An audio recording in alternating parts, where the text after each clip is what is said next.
reward, and that the master you are serving is Christ.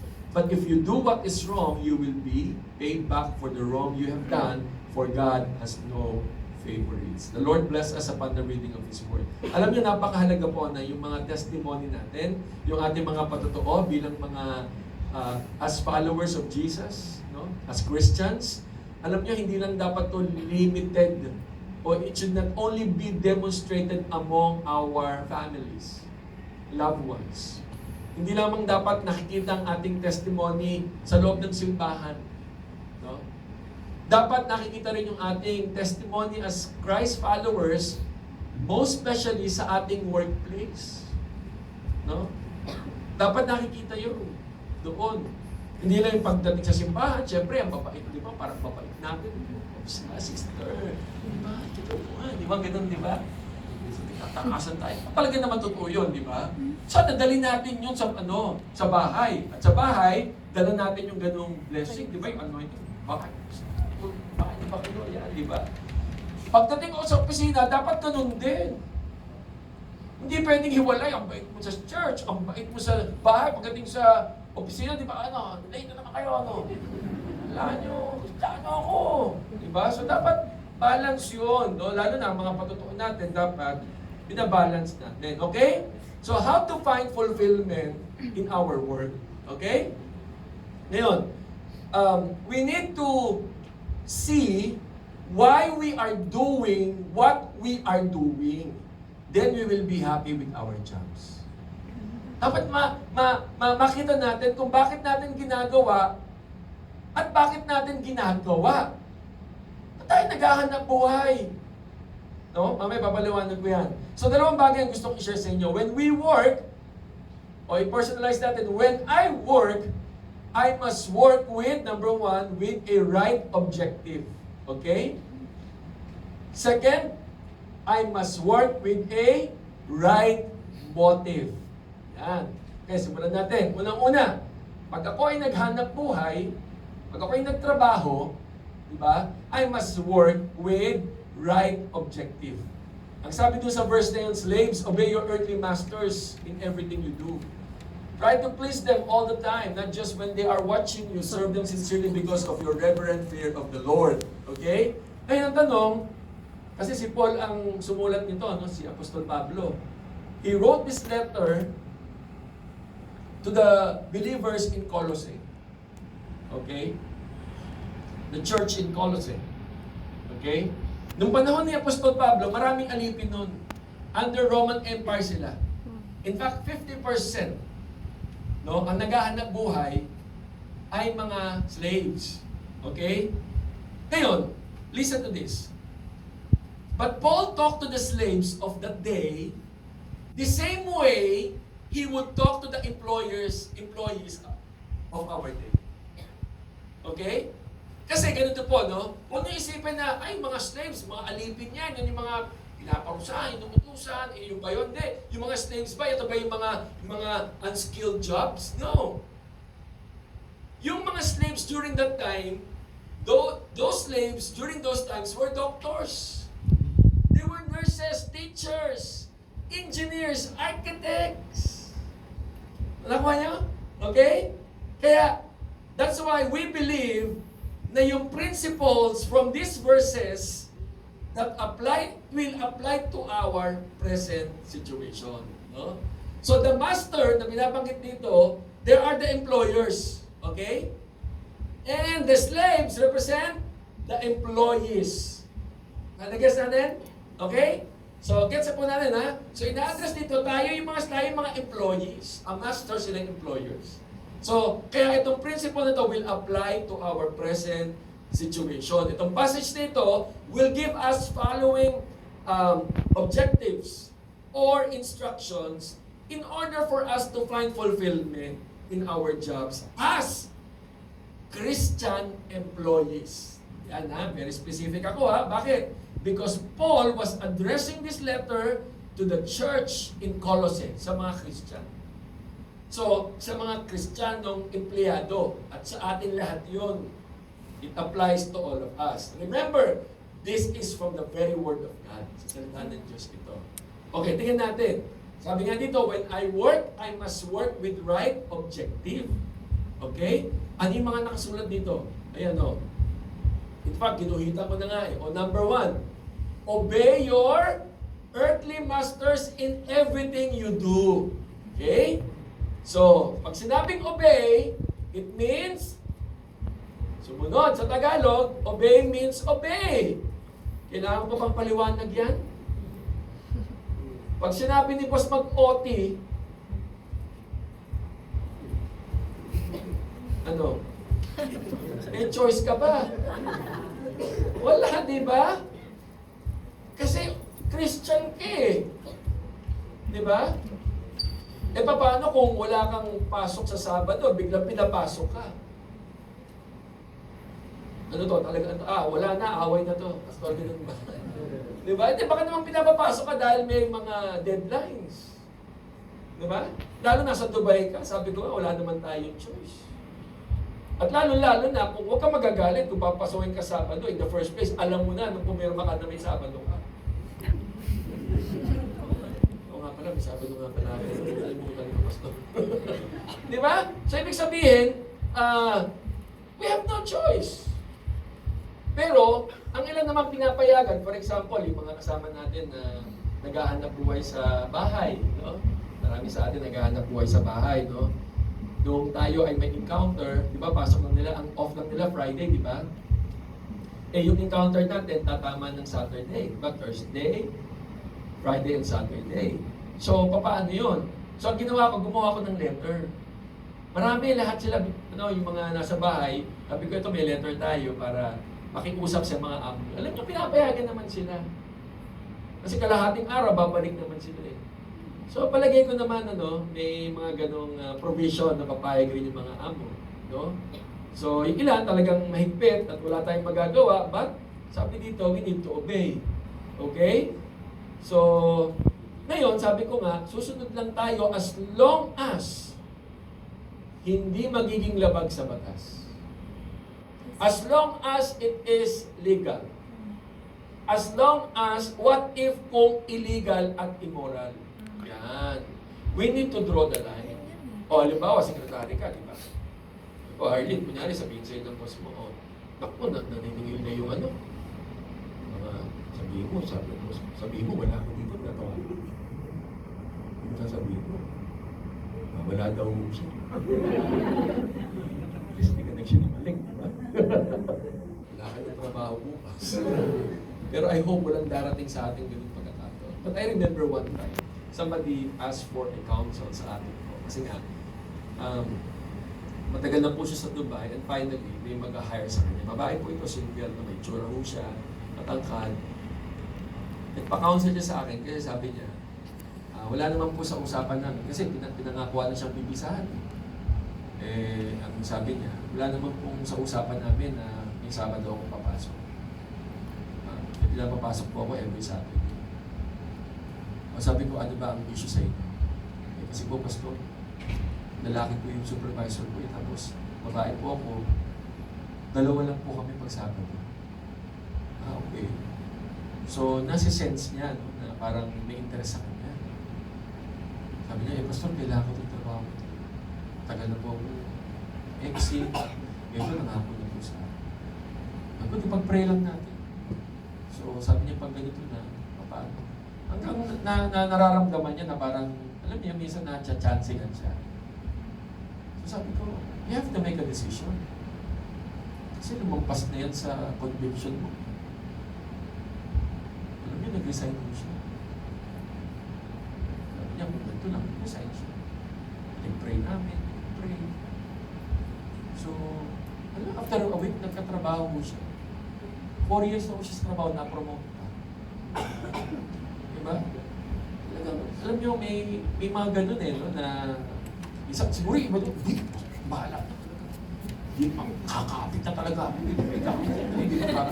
Hindi, minsan talagang, diba, you have to really, lumagpas ka sa boundary mo eh. So Kristiyano tayo eh. Diba? So, but again, sabi ko, kung alam naman natin maayos, diba, wala naman tayong choice. But, as Christians, we need to obey. Okay? That's our testimony. Okay? Sumunod. Try to please them all the time. Not just when they are watching you. Tignan nyo, hindi ka lang susunod, hayaan mo pang talagang you will make your employer happy sa performance mo. Hirap, no? Tuloy pa ba natin to?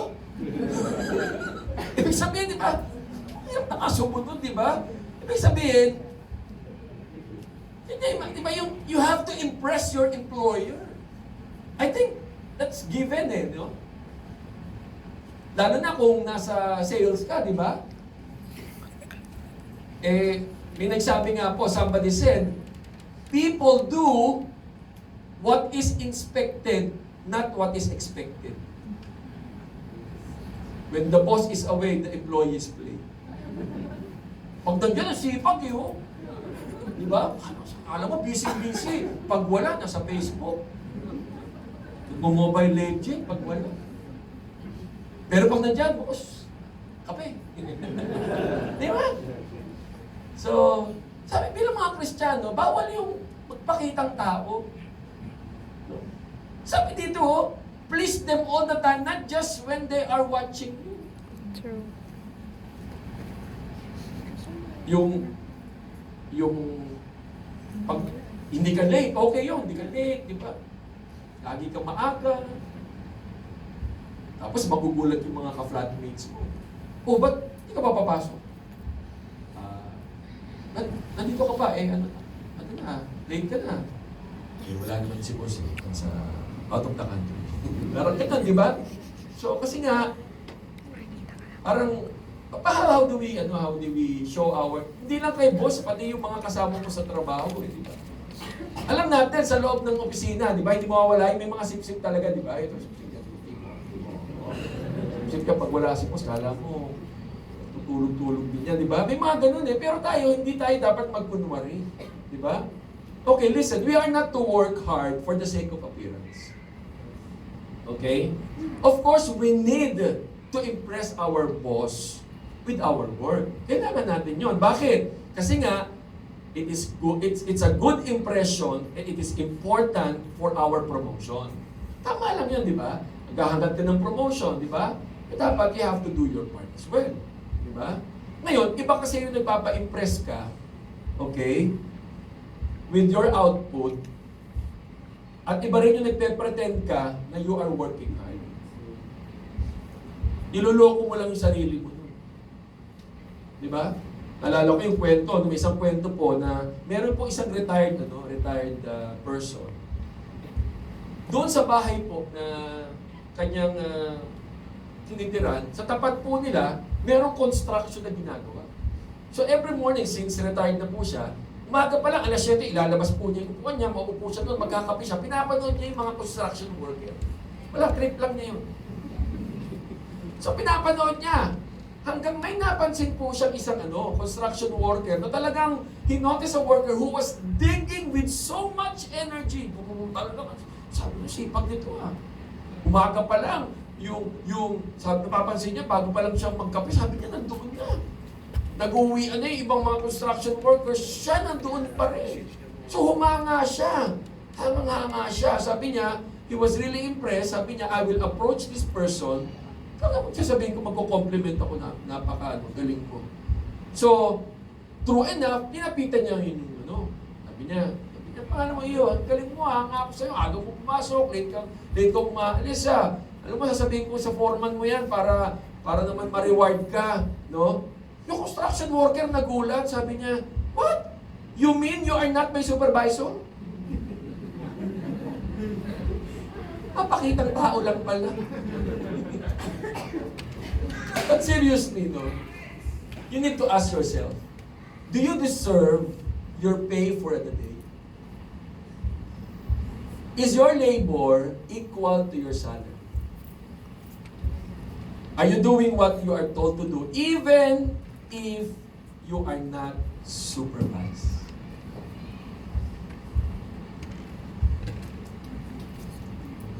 Please them all the time. Not just when they are watching as a Christian. May isa pa, hindi pa tapos. Serve them sincerely because of your reverent fear of the Lord. Sabi doon, serve them, hindi lang serve them sincerely. Alam niyo yung word na sincerely, ibig sabihin, wholeheartedly, buong puso, full of devotion. Kumbaga, there is no need to force you to do your job. You have to take the initiative. Yun yung serving wholeheartedly. Hindi mo na kailangan utusan ka. Nagkukusa ka na. So, hindi sa pangunguna, hindi ka nangunguna, pero nagpapaalam ka sa boss mo, nagko-contribute ka. Diba? Okay? So, yun yung ibig sabihin doon no? Can you imagine si Paul? Sinasabi ni Paul ito sa mga alipin. Kasi mga alipin doon, either sila po ay they were sold, okay? Or they were captured. Ganun po yung mga alipin na yun Or they were born as a slave. No? Pinanganak sila dahil ang pamilya nila ay mga alipin na rin. So Paul was telling them, no one really wanted to be a slave. No? But they have to compel. Okay? So sa atin, alam niyo yung serving them sincerely, sa ibang Bible translation, ito pagkasalin work with a smile on your face. Oh, di ba? Yeah. Nagtrabaho ka, mumitikat pa di. True. Minsan sa Panginoon, dadabog pa tayo. Nakakita dito, di ba ganun no? Mga Christian tayo Well, syempre, may mga times na talagang we will be tested. May mga times na we feel para bang unfair. Di ba? And that's given. But at the end of the day, we go back to what the Bible is telling us. Right? Amen? Di ba? Di mo sa katabi mo, huwag na magtakbo.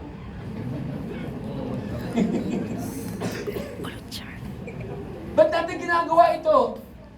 As believers, look at what the Bible tells us. Ano sabi ng Bible? All slaves or all employees should show full respect for their masters so they will not bring shame on the name of God in His teaching. See? What at risk here is our testimony. Lalo na kung alam nila na ikaw ay mananampalataya, di ba? Hindi lang ng boss mo, yung mga kasama mo. Unang araw ng linggo, late. Ano yung traffic May araw-araw traffic. Daming tao sa metro. Araw-araw pag rush hour, ang daming tao. Di ba? So, ang dami, kaya nga sabi ko nga, ang nakasalalay dito, ang pangalan ng Diyos. Whether we like it or not, people live your life. True.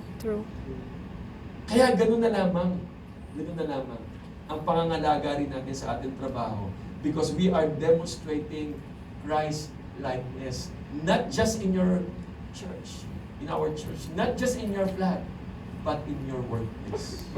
Huwag natin ipaghiwalay ang sacred sa spirit, sa secular. Pag sabi nyo sacred, dito tayo. Pag sacred, pag Friday, pag Sunday. Di ba? Talagang, sister, di ba? Ako pag weekdays naman, di ba? Secular to, wala pa kailaman dito. Walang pastor dito. Ganun ba? Hindi mo ganun Hindi natin pwede pagkahiwalay yun.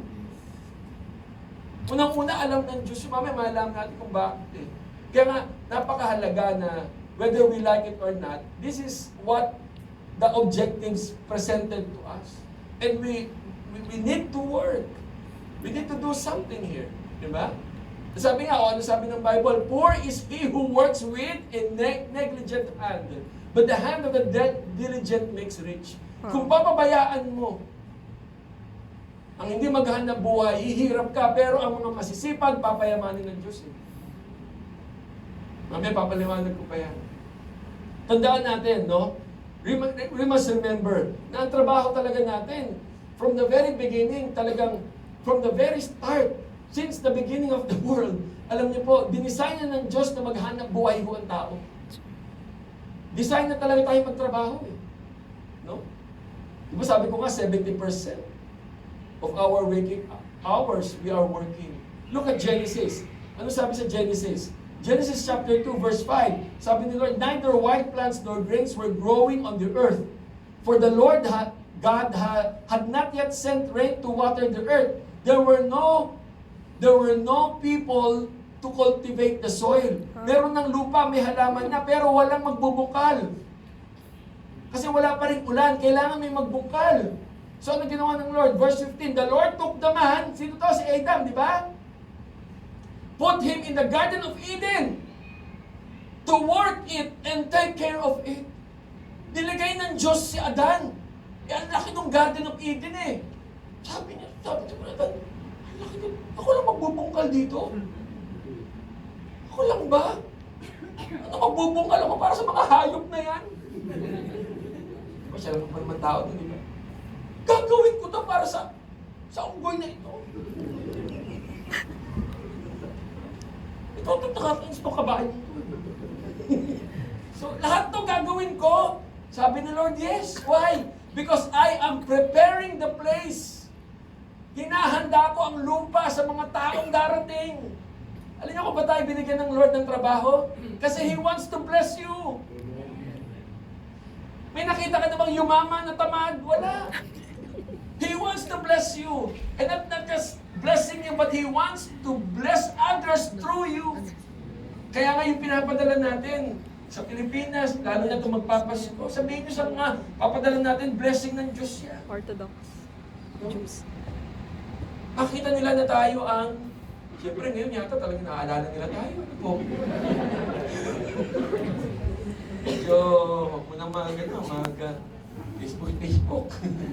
But yeah, you have to inform them this is hard-earned money and this is God's blessing, di ba? At marami tayong pagpapalain, no? So nakita nyo, di ba? Na kung paano tayo tutulungan ng Diyos. Kaya yung working, wow, sabi ko nga, talagang we are designed to work. In fact, if you are familiar with the Ten Commandments, di ba sabi nga doon sa fourth commandment, on the 6 days, or 6 days you shall labor and do all the work, di ba? But on the 7th day, is a Sabbath to the Lord. Di ba? So, nobody will work. Yung sabi sa fourth commandment. Ngayon, ang lagi na-emphasize doon, yung Sabbath day. Hindi na-emphasize yung on the first 6 days, you will be working. So talaga may trabaho. Kalooban ng Diyos yan. Pag hindi ka nagtrabaho, we are not obeying God. In fact, sabi rin ng Bible sa 2 Thessalonians 3:10-12, if you will not work, you will not eat. Diba? Kaya nga po, na makita natin na ang paghahanap buhay ay talagang kalooban ng Diyos sa atin. That is why let us keep in our mind, ito po, keep in mind that as we go to work every day, bukas tatrabaho ka ulit. Ilagay mo sa isip mo na sa pagpasok sa trabaho, I am going to work for God. Amen. True. This led me to my second point. Okay? Right objectives. Alam na natin, di ba? Obey, please them, serve them sincerely. And then, my second point is right motive. Alam nyo, if you will ask an ordinary worker, bakit ka naghahanap po? Ano sabihin niyo? Para kumita ng pera. Okay? Pagkakita mo ng pera, ano gagawin mo? O di may pangkain ako. Tapos, di lalakas ako. O pagkatapos, o di magtatrabaho ako ulit. O pagkatapos nun, o kikita ako ng pera. O pagkatapos nun, magiging malusog ako malakas. O tapos, magtatrabaho ako ulit. O pagkatapos, o di kikita ako. O pagkakita mo, o di may kakainin ako. O tapos, di malakas ako. O tapos, magtarap pa, ikot-ikot lang. Ang tawag ng tao doon, buhay. Tama? Kaya, kapag umiikot-ikot lang tayo, walang fulfillment. Kaya nga sabi ko, di ba, kanina, we need to see why we are doing what we are doing. Then we will be happy with our choice. Di ba? Kasi medyo, parang hindi ka masaya ngayon. Paglipat mo sa bagong trabaho, I'm sure mangyayari ulit yan. It's not about money, it's not about salary. Of course, makakatulong yun. Yung mga malaki na nga yung salary, malungkot pa rin. Hala, ito na yung, hala, magiging masaya na, malungkot pa rin, di ba? Bakit? Because money is the worst master. We are not working for money. But the best master is Jesus. That is our motivation.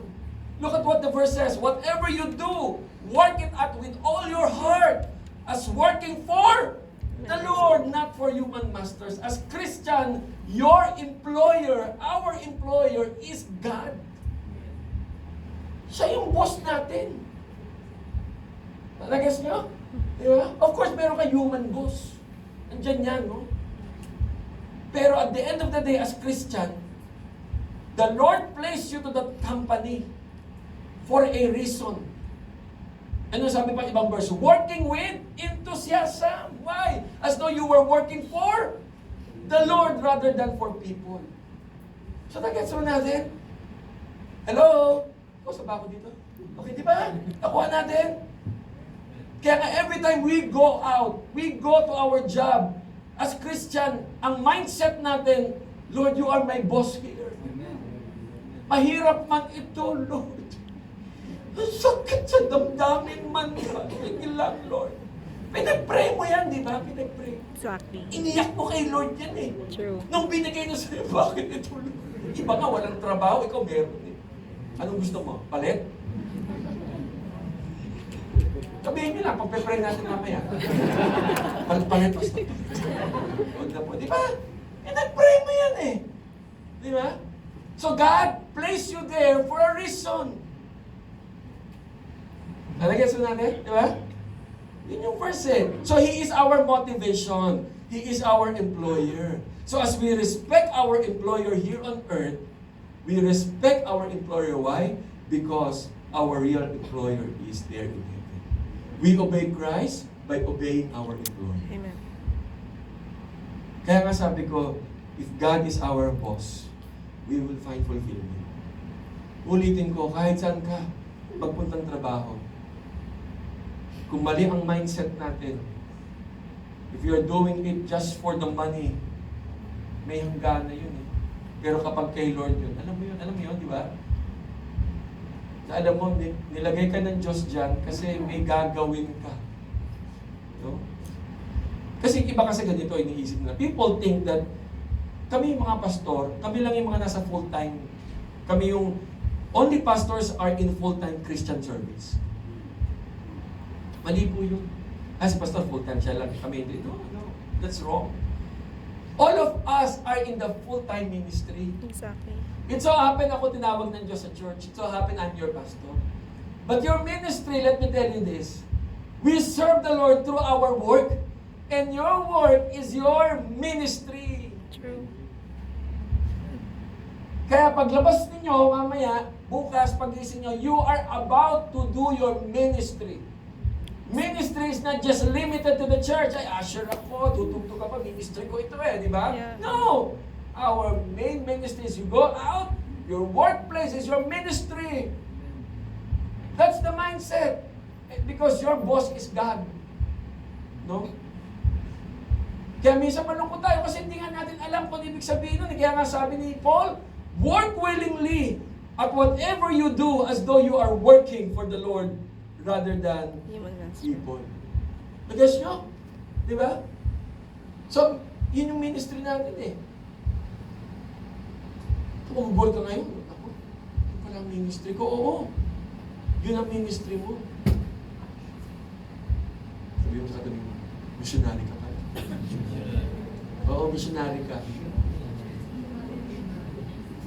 Missionary po talaga tayo lahat. Everyone is a missionary. Dati akala mo ikaw ay nurse sa isang hospital. No, you are a missionary nurse. Nagdi-disguise ka lang nurse. Uy, engineer! Naku, nagdi-disguise lang na engineer yan, missionary yan. Nandyan yan para mag-minister pa sa mga tao. Wow. Uy, architect! Pero nagdi-disguise yan, missionary yan. Di ba? Uy, IT to, magaling to. Oo, pero missionary yan. Nandiyan yan sa kumpanya niya kasi may gagawin yan para kay Lord. Amen? Sabi ko sa tabi mo, missionary ka pala. Papanggap ka na. Amen? Missionary. Totoo yun. Kasi nga, we are called by God in the world, to the world. Amen? Eh, minsan siguro ang tanong natin ganito. Have you ever wondered why God is not blessing your work? No? Isa mo, tagal ka dito. Diba? Parang, hindi mo nararamdaman ng Diyos. Hindi ka napoporno. Parang yun na nga, parang Christian ka, trabaho ka lang ng trabaho. Hindi pray ko naman to, Lord. Diba? Hindi ka masaya. Nagka-boyfriend na ako, hindi pa rin ako masaya, Lord, sa trabaho. Akala ko hindi sagot eh. Naging burden pa, di ba? Kasi boyfriend walang trabaho. Kung hindi, kidding aside, di ba? Iniisip mo, di ba? Ano nangyayari? Parang, you're not happy, di ba? Well, siguro ang simple answer dyan, maybe, because you never invited Jesus to be part of you. If you are reading Luke, di ba? Balikan natin Luke chapter 5. Diba? Luke chapter 5, if you remember it. Napansin niyo si Jesus, di ba? Nakita niya si Simon and Andrew.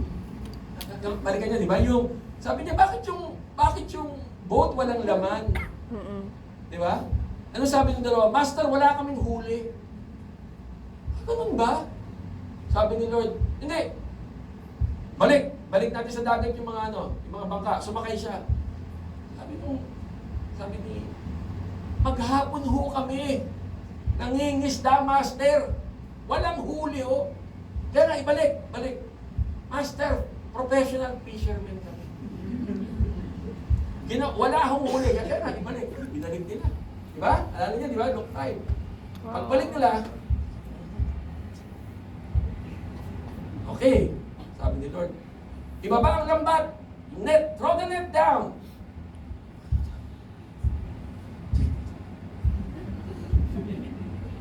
Throw na rin nila, diba? Pagka-throw. Hatak, pataas! Ang bigat, diba? Bigat nito Sabi nga doon, diba? Even the nets are about to break. Ang daming huli. Kailangan ng tulong, diba? Sa kabila ba? Paghagi sa kabila. Ganun din, diba? Ang daming huli. Grabe, ang daming huli. Ano ang pagkakaiba? Nung time sila ay nanguhuli, nang wala silang nanguhuli, at ngayon nakahuli sila ng marami. Anong pagkakaiba? It's the same boat. It is the same net. It is the same lake. The same fisherman. The same fish. Anong pagkakaiba? The presence of God. Yeah. The presence of God. That is the game changer. Diba? That's the game changer. They were no longer fishing by themselves. It was God was in their boat in the first place. He is the boss. And the reason why you are not satisfied, laging ganyan, you're not happy, there is no promotion or whatsoever. Why? Because you never invited Jesus in your office. He is your manager. He is our boss. What's your goal? If you want to bless your work, okay? If you want to bless your work, sabi niya, if you want God to bless your work, you need to invite God to be part of it. Gusto mo pagpalain sa trabaho? May kulang pa. Baka may kulang pa. Alam nyo, when I coming here, before coming in Dubai, naging chaplain po ako ng isang maliit na negosyo. Negosyo po, parang ang negosyo po nito ay, ang tawag po doon, parang home care. Ito po yung para sa mga home for the aged, sa mga matatanda po. Ano po? man. Talaga? Yung isang pamilya po sa church namin, sa Pilipinas, nagtayo po sila ng isang business, yung home care nga po. Yung mga matatandang na wala na po mag-aalaga, doon po nila dadalhin at babayaran na lamang po yung center. Wow. Kasi yung mga anak, hindi na makasama yung mga magulang nasa abroad, yung mga matatanda po, may sakit na rin, may Alzheimer, and so forth. So, ginagawa nila, pinapaalaga na lang po. Di ba, hindi tayo sanay sa ganun? Mga Pilipino, di ba?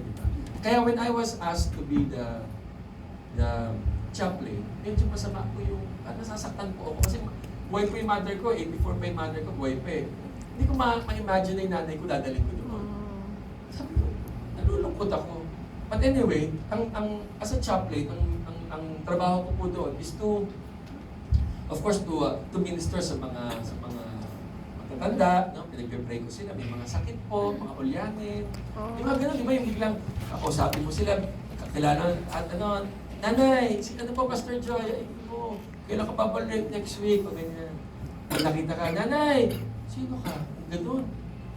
Ay, ako po si artista ka, no? Ay, hindi po. Ay, hindi po magaling.